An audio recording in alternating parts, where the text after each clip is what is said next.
ગણેશજીના મંદિર તો ઘણા છે. સામાન્ય રીતે ગણેશજીના દર્શન ડાબી સૂંઢમાં થાય, પરંતુ ખૂબ ઓછા એવા મંદિર છે કે જેમાં ગણેશજીની જમણી સૂંઢ હોય ને તમે દર્શન કરી શકો.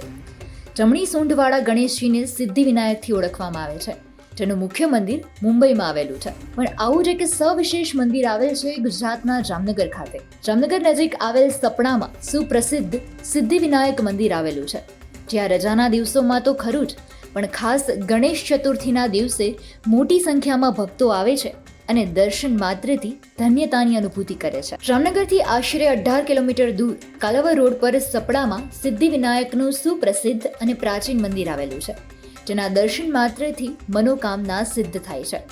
સપડાના ડુંગર પર સ્વયંભૂ સિદ્ધિવિનાયકની મૂર્તિ અહીં વિરાજમાન છે.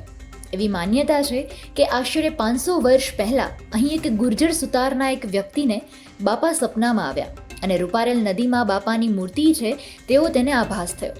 બાદમાં એ મૂર્તિ બહાર લાવીને આ મંદિરની સ્થાપના કરવામાં આવી. ભાદરવી ચોથના ગણેશ ચતુર્થીના અહીં મેળો યોજાય છે. લાખો ભક્તો અહીં બાપાના દર્શને આવે છે. વૈશાખ ચોથના દિવસે અહીં મોટી સંખ્યામાં લોકો ઉત્સવમાં જોડાય છે. તો દિવાળી બાદના પ્રથમ રવિવારે તો અન્નકૂટના દર્શન કરવા માટે પણ લાખો ભક્તો આવે છે. ઓમ ગંગ ગણપતે નમો નમઃ.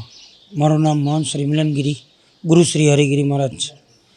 આ મંદિર સપડા સિદ્ધિવિનાયક ગણપતિ મહારાજ જામનગરથી 18 કિલોમીટર નજદીક અને કાલાવડથી 18 કિલોમીટર નજદીક સપડા સિદ્ધિવિનાયક સીમ વિસ્તારમાં ઊંચી ટેકરી ઉપર બિરાજમાન છે, જે આજ કંઈક વર્ષોથી 550-600 વર્ષથી આ બિરાજમાન છે.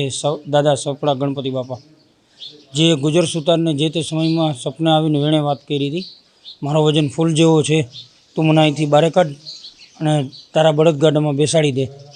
જ્યાં તારું બળદગાડું ઊભું રહી જાય ત્યાં મારા નામની ડેરી બનાવ. એ જે બળદગાડું ઊભું રહી ગયું, જ્યાં દાદા બિરાજમાન છે, કોઈ પ્રાણ પ્રતિષ્ઠા નથી કરી, ત્યાં ખુદ બિરાજમાન થયા. વર્ષની ચોખાના દાણા જેટલી પ્રતિભા વધે છે.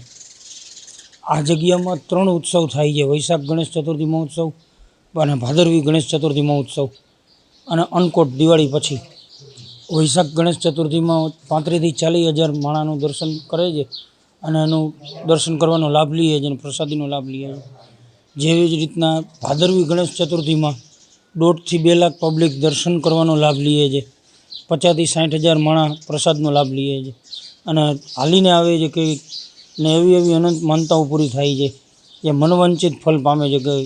કે કંઈક આપણે કહેવું પડે કે ભગવાન ગણપતિ બાપાની દયાથી બધા કાર્યો પૂરા થાય છે. ખેડૂતને જો માનો કે 5 વીઘા કે 50 વીઘા કે 500 વીઘા XYZ એની પોતાની જેટલી માલિકી હોય, ઉંદરની નુકસાન કરતા હોય, જેને કે મૂષકજી, અને આ ધાર ઉપરથી કોઈ પણ એક પથ્થર એની ખેતીમાં રાખે એટલે નુકસાન કરતો બંધ થઈ જાય છે. ઉંદર એની દાઢ બંધ થઈ જાય છે.